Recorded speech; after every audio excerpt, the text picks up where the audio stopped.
Hello, everyone. I'm Coach Franny, and welcome to Christian Couples Couch.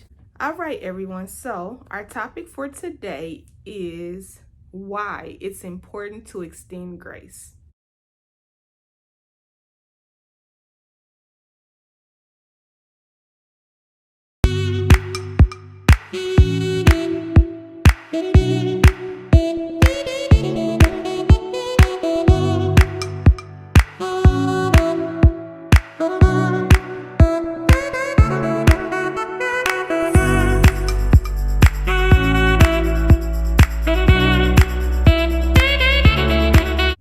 Now, I know that you've heard this time and time again, but I want to talk about why it is important to extend grace.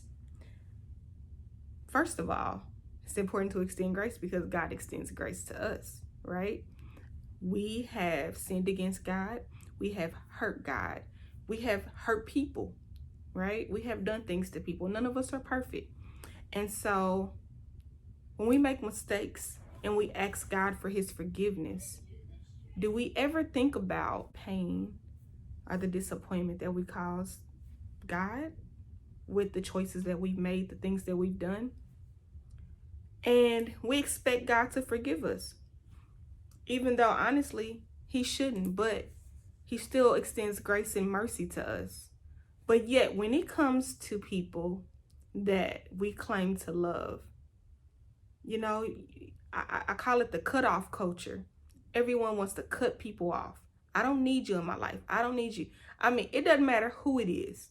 People are so quick to cut somebody off. They will cut their mom off, their dad off, their grandmother, their grandfather, their brother, their sister. It doesn't matter. And let me just say this. I do not encourage anyone to be in a relationship that is toxic. That is not what I'm saying.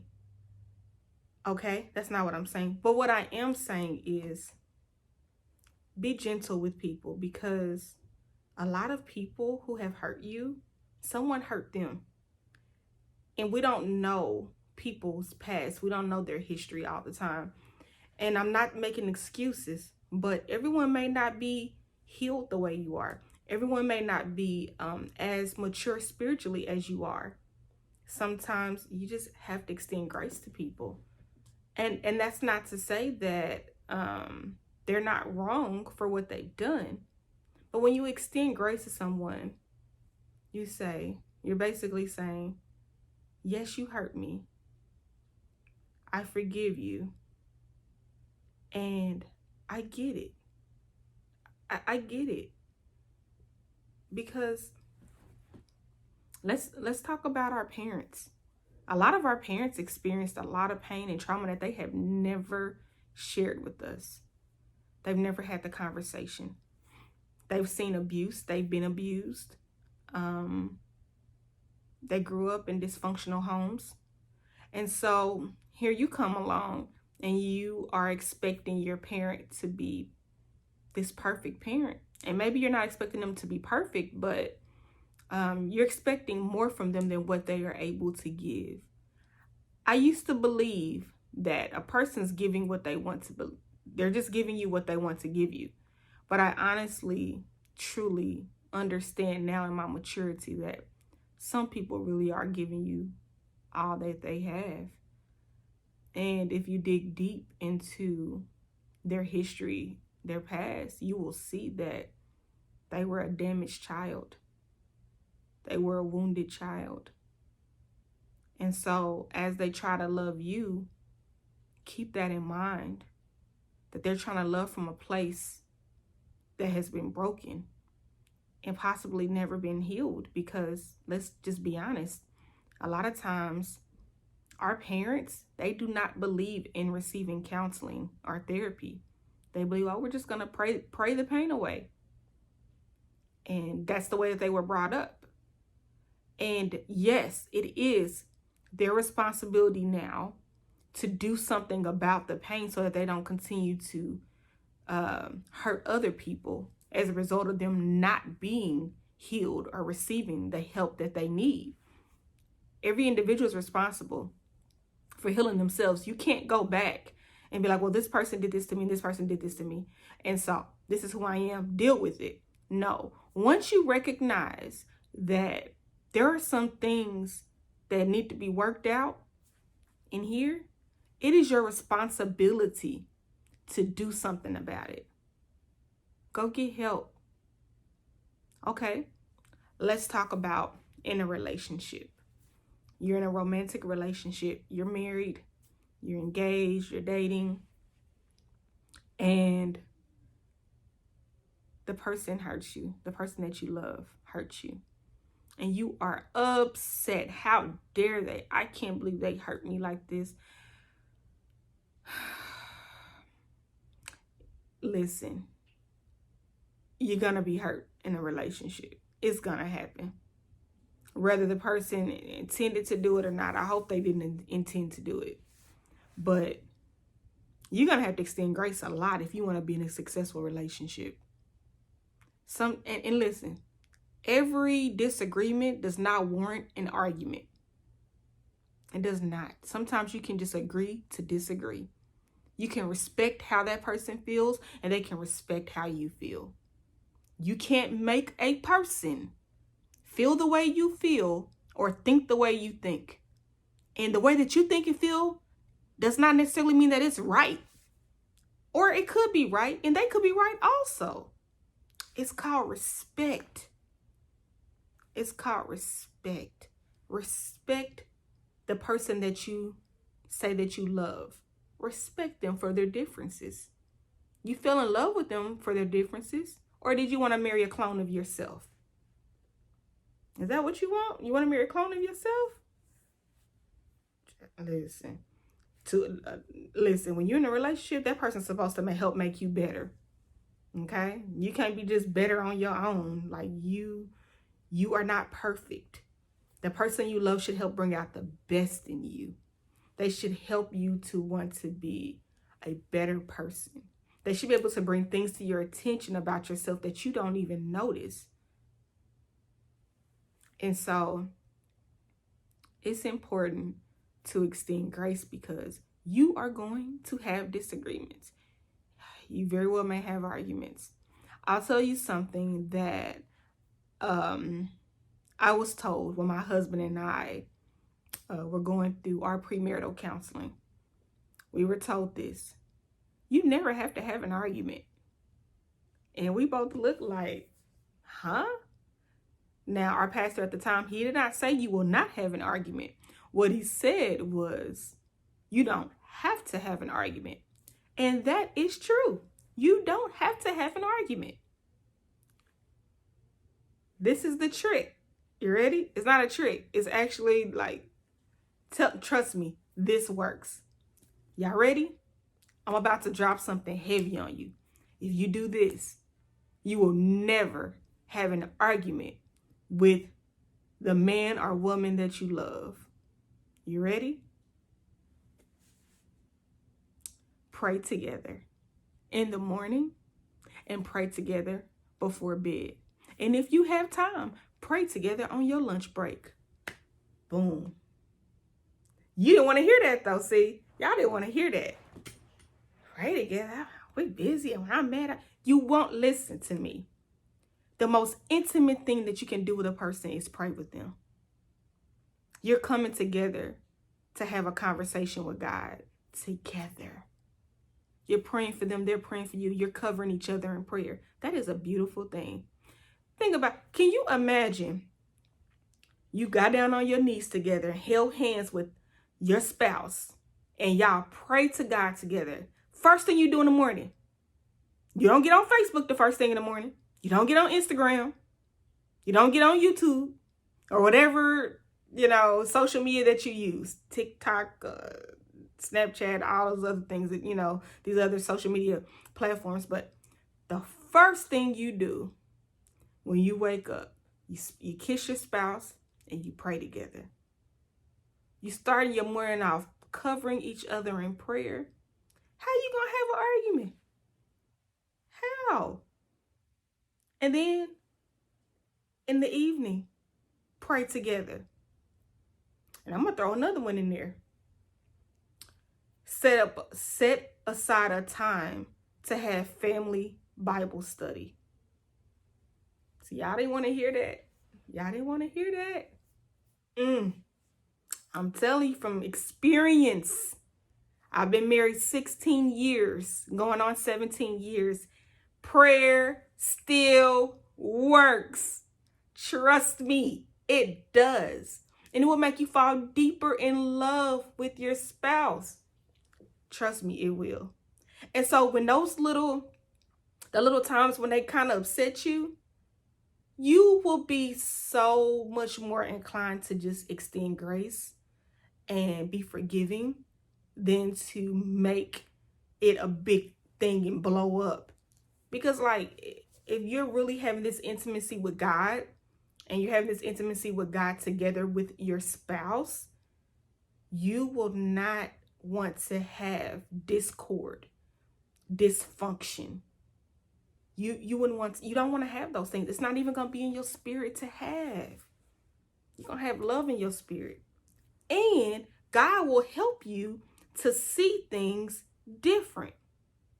You won't be viewing things from a place of anger or frustration or pain. You'll be able to actually view it in a totally different way. And you will be able to put yourself in the position of the person that you love, to actually think about how they feel. It won't be about who's right or who's wrong. It will be about you truly, truly trying to understand where they are coming from and why they feel the way that they feel. It won't be about right or wrong. It'll be about staying strong and loving each other for the rest of your lives and not allowing small things to become big things. You have to extend grace, people. You have to extend grace. When you don't extend grace, you hinder your relationship with God. It's very important that we not be hypocrites. If you want someone to extend grace to you, then you should be extending grace to others. If you want God to extend grace to you, then you need to extend grace to others. Don't be a hypocrite. When you say you love that man or that woman that you are married to, you have to extend grace, or you will end up in divorce court. You will. And let me tell you something. The grass is not greener on the other side. The grass is greener where you water it. Put some work in where you are in your relationship. Put that work in. And I guarantee you, you will begin to see things flourish for you. You will see your marriage flourish. Okay? Extend grace to your parents. Because the honest to God truth is, we don't know all that they've been through. They've only shared with us what they have wanted to. A lot of our parents have, been abandoned by their parents. A lot of them have been violated. A lot of them have seen some traumatic things, experienced some traumatic things that they never received counseling for. And guess what? They came from a culture where they're not supposed to talk about their pain. And we, on the other hand, we have been taught to talk about our pain. Go to a counselor, go to a therapist, talk to your friends, post on Facebook, all these things that people do that we do to release what's on our hearts and what's in our minds. Well, our parents and grandparents, they didn't have that, and they did not operate that way. Now, you shouldn't post all your business on Facebook now. Let me be clear about that. Because people don't care, and they watch, and they're entertained, and they'll put prayer hands, and they'll never utter a word of prayer for you. Okay? They're just not going to do it. I'm just telling you the truth. But what I'm saying is, our parents, our grandparents, a lot of them have experienced a lot of pain. And yes, they are responsible for going to get help for that. Yes, they are. And no, it is not okay for them to be cut and bleed all over you because they refuse to acknowledge what they have been through and to receive help so that they can be better parents. It's not okay. And I'm not telling you to act like it didn't happen. I'm not telling you that, they weren't wrong. All I'm saying is extend grace. Just extend grace. That's all I'm saying. Extend grace. I'm going to tell you why it is important to extend grace. Like I said earlier, when you extend grace, God is more, it's easier for God to extend grace to you when he sees that. Because basically when you extend grace, you're saying that I understand you're not perfect and I'm not perfect. That's really a sign of humility when you extend grace to someone. But also, these are ways that you can extend grace to someone. You can extend grace to someone by not entertaining an argument with them. Like, honestly, when you see that things could go left, it is impossible to have an argument if only one person is arguing. It's not an argument if one person, they just yelling. You have to partake in an argument for it to be an argument. You don't have to. No one has power over you. You can say to yourself, you know what? They're speaking out of pain right now. They are lashing out of pain. I recognize this for what it is, and I'm going to extend grace to them. I'm going to leave. I'm going to try to talk to them in a calm manner. I'm going to show respect and love, because in my maturity, I recognize that this is displaced anger. I haven't done anything to hurt them. They are frustrated because they had a hard day at work. They are frustrated because, this happened or that happened. And who do you think a person's going to take it out on? The person closest to them, you, their spouse. And so you have to think, is this really about us, or is this really about something else? Did they get bad news from the doctor? Did they get bad news on the job? Did something not go the way that they expected it to go? Are they overwhelmed? It's a lot of times our spouses deal with a lot of internal pain and frustration that they do not express to us. But the way that it comes out, it can very well come out in anger and in different forms of emotion. And you just have to be mature enough spiritually to be able to see what it is and respond accordingly. Okay? If your spouse needs you, I need you to be present for them. I need you to be present. When you really love someone, you're not just there physically, you are present emotionally, physically, spiritually. Like you have to really be present, because honestly, a lot of times you may not know what's going on with them because you have not been present. You have not been present right here. Okay? You have to be present with your spouse. If you are present with them, a lot of times you can see where something's about to go before it even goes there. You have wisdom. And you operate in that wisdom when you're dealing with your spouse. I'll tell you another way that you can diffuse a situation and extend grace to the person you love. When they're getting upset or, becoming irrational or, extremely emotional or something, say, I love you. Can I pray with you? I'm telling you, it works. This is Christian Couples Couch. I'm just telling you the truth. If that person is being upset, and maybe they even said something nasty to you that really hurt your feelings, put that aside. Recognize it for what it is.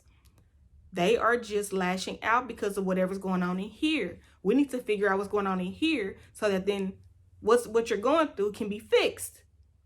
Don't take it personal. say, I love you. Can we pray together? Can I pray for you? And pray for your husband. Pray for your wife. Listen, we don't have to make things more than what it is. Life is hard enough. We don't need our marriage to be hard. We don't need to add stress to the very relationship that's supposed to bring us peace.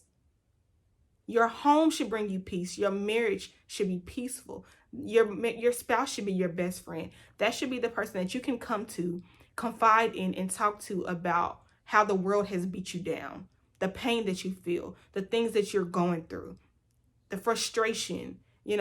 That's the person that you're supposed to be able to talk to. So it's so important that we not make things harder than they have to be. Put your ego down. Rebuke your ego in the name of Jesus. Okay? Because you know what that ego gonna get you? Divorced. That ego will get you divorced. You got to extend grace. You have to extend grace. But being able to extend grace comes with spiritual maturity. So you really need to pray and ask God to help you with that. Extending mercy is choosing to resolve an issue instead of retaliating against the person that you love. That's how you extend grace. Just like God does for us. We hurt him, we sin against him. He could retaliate against us. But instead he extends mercy. He chooses to extend mercy to us. Mercy that we don't deserve. So if we don't deserve it, who are we to not give it to someone else when God gives it to us? That's simply what it is. Choosing not to retaliate.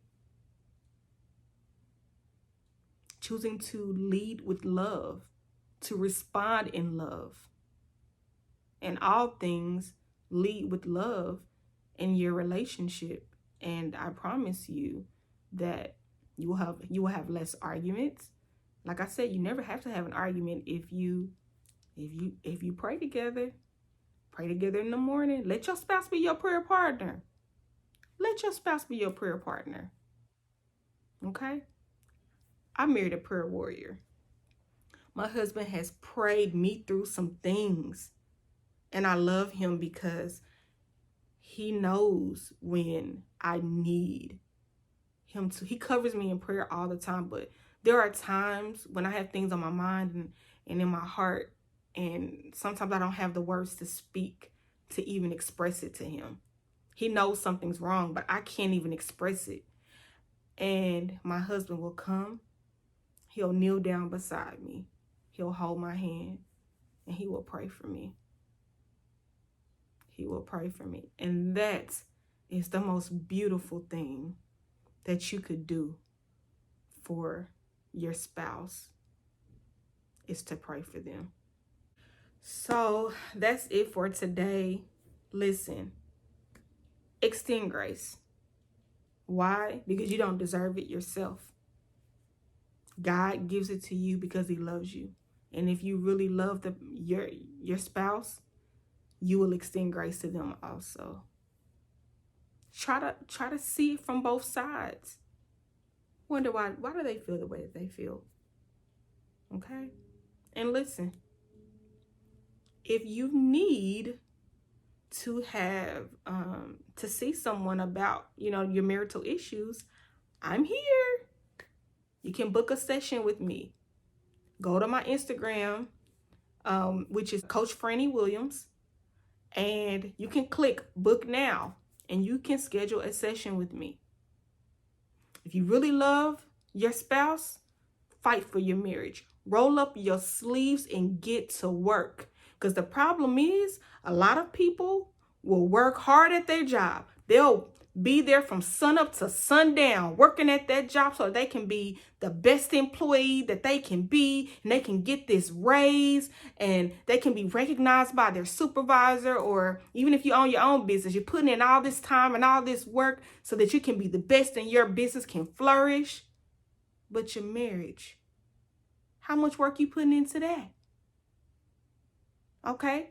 You want to be the best at your job so you can get a promotion and make more money. Well, don't you know that when you spend time with your spouse, you are investing in your legacy. You're investing in your future. Listen, God gave you a gift. Your spouse is your gift. So when you ignore your gift, you are rejecting what God has blessed you with. But you're going to give all your attention to your job, to your business. That's not how it works. Things that get taken for granted get taken. Okay?